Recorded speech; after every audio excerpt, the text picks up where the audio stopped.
துளசியும் வெற்றியும் அங்கேருந்து கிளம்பும்போது மோனிகா கிட்ட சொல்கிறாங்க, மோனிகா உனக்கு குழந்தை தான் வேணும்னா இந்த சொத்து உனக்கு கிடைக்காது. குழந்தை என்கிட்ட இருக்கணும் அப்படின்னு நினச்சிங்கன்னா இந்த சொத்தை உங்களுக்கு பிச்சையாக போடுறேன் அப்படின்னு சொல்ல மோனிகா கடுப்பாய், நீ டாக்குமெண்ட்டில் ஃப்ராட் வேலை பண்ணிவிட்டு நீ எனக்கு பிச்சையாக போடுறியா, நான் உன்னை லீகலாக டீல் பண்ணிக்கிறேன் அப்படின்னு சொல்ல, ஓ என்னை நீங்கள் நம்பலையா, அப்படின்னா நீங்கள் வக்கீலுக்கு ஃபோனா பண்ணி கேளுங்க அப்படின்னு துளசி சொல்ல, வக்கீலுக்கு ஃபோனை பண்ணும்போது ஆமாம் மேடம் டேர்ம்ஸ் அண்ட் கண்டிஷனில் அப்படி தான் இருக்குது, நீங்கள் அட்ஜஸ்ட் பண்ணிட்டு போங்க அப்படின்னு வக்கீல் சொல்ல கடுப்பாயிட்டு நிற்கிறாங்க மோனிகா. மோனிகா கிட்ட ஜெகன் சொல்கிறாரு, குழந்தைய அவங்களே எடுத்துகிட்டு போட்ட விடு அப்படின்னு சொல்ல கோவத்தில் தலையை ஆட்டுறாங்க. அதுக்கப்புறம் துளசியும் வெற்றியும் வெளியில் வராங்க.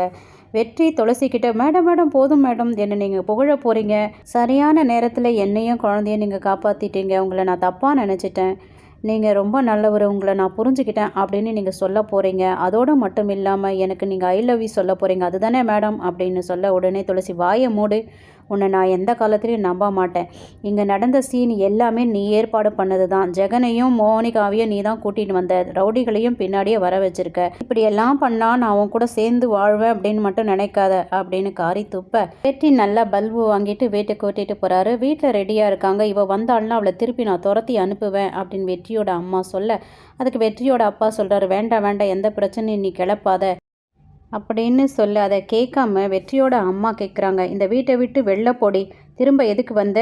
நீ வந்தால் பரவாயில்ல, இந்த குழந்தையோட பிரச்சனையும் சேர்த்து கொண்டு வர, நீ இந்த வீட்டை விட்டு வெளில போ அப்படின்னு சொல்ல, துளசி, நான் ஏன் வீட்டை விட்டு வெளியில் போனோம், குழந்தைக்கு நான் தான் அம்மானு தெரிஞ்சு தான் உங்கள் பையன் கல்யாணம் பண்ணிக்கிட்டாரு, உங்கள் பையன் கட்டின தாலி என் கழுத்தில் இருக்கிறவரெலாம் இதுதான் என் சொந்த வீடு, நான் எங்கே இருக்கிறனோ அங்கே தான் என் குழந்தையும் இருக்கும். ஆமாம் ஆவன்னா வெளில போன்னு சொல்கிறீங்களே, இதே மாதிரி உங்கள் மாமியார் சொல்லியிருந்தா நீங்கள் இருந்திருப்பீங்களா இந்த வீட்டில் அப்படின்னு துளசி கேட்க வாயடைச்சி போய் நிற்கிறாங்க. ஆமாடி நான் இன்னும் உன்ன மாதிரி வரல அப்படின்னு சொல்ல, ஆனால் உன் புருஷன் உங்கள் கழுத்தில் தாலி கட்டினதுக்கப்புறம் தானே வந்தீங்க, அதே மாதிரி தான் என் புருஷன் என் கழுத்தில் தாலி கட்டினதுக்கப்புறம் தான் நான் இந்த வீட்டுக்கு வந்திருக்கேன் அப்படின்னு சொல்ல வாயடைச்சி போய் நிற்கிறாங்க. வெற்றியோ மனசுக்குள்ளே ரொம்ப சந்தோஷப்படுறாரு. வெற்றி சொல்கிறாரு அம்மா கிட்ட, அம்மா